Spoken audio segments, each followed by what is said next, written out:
আজকে একটা ভিডিও দেখলাম, ইনকিলাব মঞ্চের নেতা ওসমান হাদির হত্যাকারীদের বিচারের দাবিতে ইউরোপীয় তদন্তর দাবি জানিয়েছে আন্দোলনকারীরা। এ আন্দোলনকারীরা আসলে কারা? কিছুদিন পরে নির্বাচন হবে 12 ফেব্রুয়ারিতে, আর মাত্র 5-6 দিন আছে। এর ভিতরে আন্দোলনের মধ্যে নেমে গেছে এরা কারা? ওসমান হাদির হত্যাকারীদের বিচারের দাবিতে বাংলাদেশের জনগণের কৌতূহল এখানে। এখন যারা আন্দোলনে নামছে তারা কি আসলে ওসমান হাদি হত্যাকারীদের বিচারের দাবিতে আন্দোলনে নেমেছে, না তাদের স্বার্থ উদ্ধারে তারা আন্দোলনে নেমেছে? বাংলাদেশের জনগণ জানতে চায়। কারণ ওসমান হাদিকে হত্যা করেছে পরিকল্পনা করে, শুধু জনগণের থেকে সমর্থন আদায় করার জন্যই এই হত্যাকাণ্ড ঘটিয়েছে একটা গোষ্ঠী। এই হত্যাকাণ্ড ঘটিয়ে বিভিন্ন স্থাপনা ভাঙচুর করেছে এই দলটা প্রথম আলোর অফিস ভেঙেছে, ডেইলি স্টারের অফিসে ভাঙচুর করেছে, ডেইলি স্টারের অফিসে ভাঙচুর করে আগুন দিয়ে জ্বালিয়ে দিয়েছে। ঢাকা 32 নম্বর ভেঙেছে এই দলটা। ওসমান হাদির হত্যাকারীদের বিচারের দাবিতে বিভিন্ন স্থাপনা ভাঙচুর করছে। বিএনপি শান্তিপূর্ণভাবে দাবি জানিয়েছিল ইনকিলাব মঞ্চের নেতা ওসমান হাদির হত্যাকারীদের বিচারের দাবিতে। এর বিপরীতে আরেকটা দল ওসমান হাদির হত্যাকারীদের বিচারের দাবিতে বিভিন্ন স্থাপনা ভাঙচুর করেছে। এই দলটা পরিকল্পনা করিয়ে এই ইনকিলাব মঞ্চের নেতা ওসমান হাদিকে হত্যা করেছে শুধু নির্বাচনী ফায়দা নেওয়ার জন্য, বাংলাদেশের জনগণের সমর্থন আদায় করার জন্য।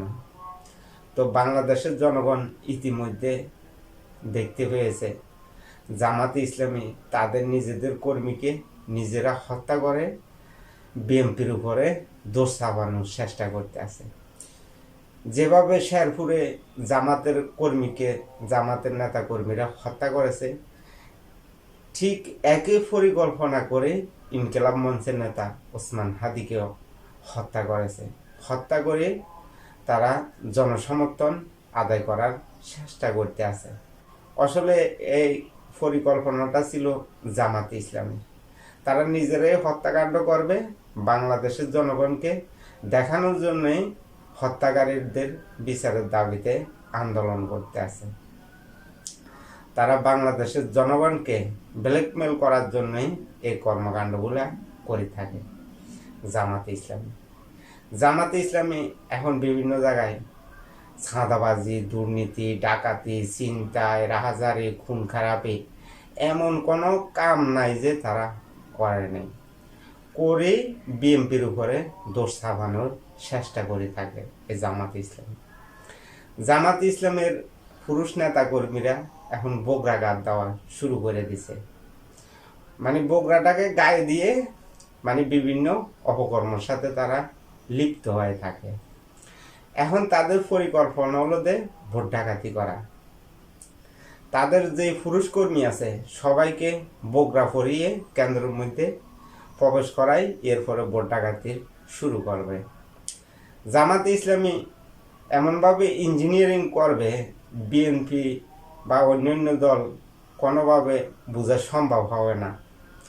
ভোট কেন্দ্র ইঞ্জিনিয়ারিং করবে, ভোট গণনাতেও ইঞ্জিনিয়ারিং করবে, ভোট দেওয়াতেও ইঞ্জিনিয়ারিং করবে এই জামাতে ইসলামী। সেই পরিকল্পনায় হাতে নিয়েছে অন্তর্বর্তীকালীন সরকারের প্রধান উপদেষ্টা ডক্টর ইউনূস। জামাতে ইসলামীর এনসিপির পক্ষ নিয়েছে। এই অন্তর্বর্তীকালীন সরকারের প্রধান উপদেষ্টা হলো যে একজন দুর্নীতিবাজ। এই দুর্নীতিবাজের তদন্ত যেহেতু হয়, এই জন্য বাংলাদেশের জনগণকে গণভোটে না ভোট দিতে হবে।